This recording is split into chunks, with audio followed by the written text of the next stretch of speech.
Hey, how y'all doing? My name is Christopher McKinney, and what we're going to talk about right now is how to bank fish or dock fish. So let's just hop right on into it. The first thing you don't want to do, okay, when you're dock fishing or bank fishing, is walk right up to where you want to cast. Okay.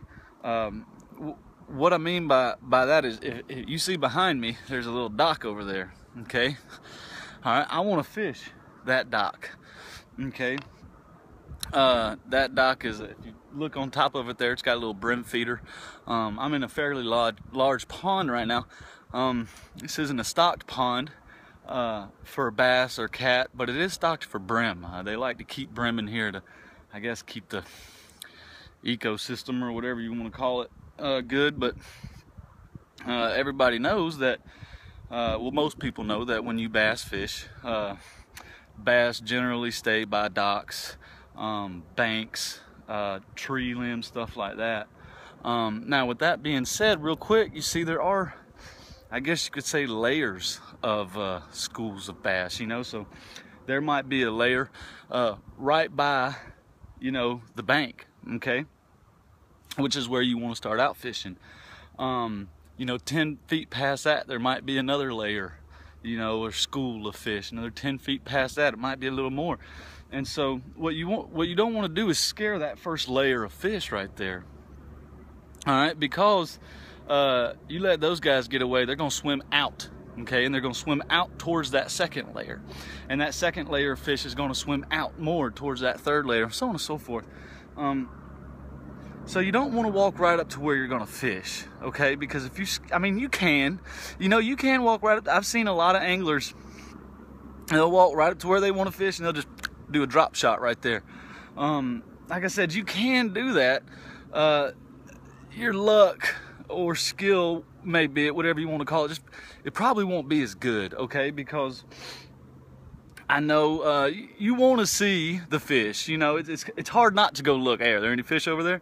You want to see the fish, but if you do that, you're probably going to scare them away. I will say, with that being said, real quick, I have seen bass do crazy things. I have caught bass on everything from plastic jigs to crankbait to actual worms. And a lot of people say you're not supposed to you shouldn't fish bass with actual worms. And truthfully, I caught it by accident when I caught a bass with an actual worm. But I caught it. I see, bass, they just do all kind of stuff that pro anglers say you can't catch a bass like this. And they're right 9 times out of 10. But you can catch a bass just by pure luck sometimes, not even bass fishing. So you can catch bass by just coming up and drop shotting, maybe if they see, but your odds are just real slim. So when I first got here, okay, I walked around that dock, all the way around it to where I am now. All right, I walked around that dock. So I don't know if there's any fish over there. I'm sure there's brim, but I'm not fishing for brim. I don't know if there's any bass over there. Okay, I was here a couple days ago and I caught a nice sized bass right over there. I walk all around this pond and I've caught bass all through it. I always like to start out right there though. Generally speaking, the larger bass are a little farther down, but I like to start my day out right here. So to get right into it, what I'm using to fish with is an Okuma. I probably paid about $65, all right, for this rod and reel. Now, you can get much more expensive. I've got 4 rod and reel sets, and one of them pretty pricey, but that one right there, $65 Okuma, it's my favorite. I've also got a little Zebco, it's called a Zebco Slingshot. I paid 12 bucks for that reel, y'all. And just a couple days ago, I reeled in about a 6-pound bass with it. So you don't, if you're just starting out fishing, you really don't need, some expensive stuff. And you can go get you a little, I mean, literally, you can come out here with a $12 Zebco slingshot and $3 worth of lures and some hooks, and you can catch just as many fish as I can. That's here. You know, different places you might want to, you know, get a little bit better stuff, but truthfully, bass fishing for your average angler, and y'all, I fish like every day, that's really all I need. And so the bait that I'm using, okay, is this right here. Now this you can get at any Bass Pro Shop. You can get this at any Walmart. All right. Just to give you a little backstory real quick, I'm fishing in Georgia, and what I've noticed about Georgia is that right there, that little watermelon plastic lure catches more fish out here than any lure I have ever used. Now if I was somewhere else, maybe my home state of Alabama, I might be using a crankbait right now, maybe about a foot deep, shad. But I'm not, I'm in Georgia. So you really want to know where you're fishing, and you know what the fish bite on there. And there's different reasons they bite different things in different places, and I could get into that, but it's going to take a long time. And I'm just trying to show y'all real quick, give y'all some quick tips on bank fishing, all right, or dock fishing. So when I go to cast, what I'm going to do is I'm going to jig, okay? When I say jig, bass bite for three reasons. One, believe it or not, fish, like people, they eat on schedule.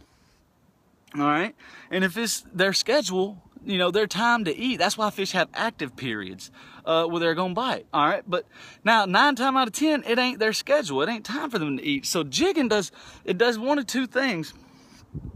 It almost agitates them. All right? That's the first thing it does. It almost agitates them.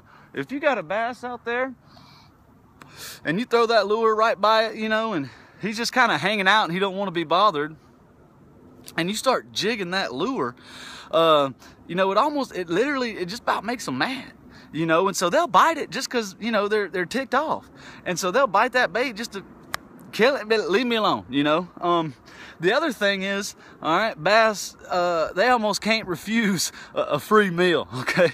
What I mean by a free meal is also jigging. If you do it properly, it makes that bait look like it's dying, you know, like it's on its last leg or something. And a bass, they can't refuse that free meal. All right, now when I say jig, basically all I do is I tug, reel, tug, reel. Okay, that's really it. And now you can vary it up, and you should. Once you get a little more experience, but just starting out, and you know, I've been fishing for a long time, y'all, and I do mainly just tug, reel, tug, reel. Now when you do your tug, you don't want to be pointing it up, okay? You want to point it down at an angle, kind of towards the water. I'm gonna show you right here in a little bit, okay? And when you do that, it'll give that bait that dying look. And now when you tug, it's not just a little pull. You almost kind of want to pop it, because it'll make that bait in the water pop. Okay, you can actually, when you get a chance, go ahead and put your bait right up to the edge and pop it, tug it, and you'll see how real it looks. And you'll see the difference between a little pull, like, and a tug, a little pop. Okay, so I don't know if I'm gonna catch anything. We're gonna find out. If I do, that's great. If I don't, this is mainly to show y'all what I'm talking about. All right, so I want to cast right out by that dock over there. All right, perfect cast. And what I mean by tug, reel, if y'all can watch me, I'm on tug, reel. Okay, and I'm gonna point it kind of towards the water. Tug, reel. Tug, reel.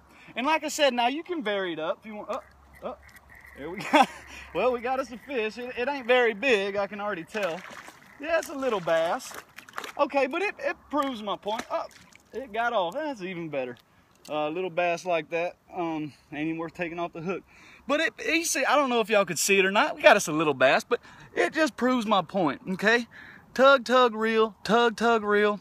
Just keep up with that. You might not catch the first cast. You might not catch the 15th cast. Don't get discouraged. Just keep trying. All right, and if y'all got any questions, feel free to ask me, okay? Hey, y'all have a good day.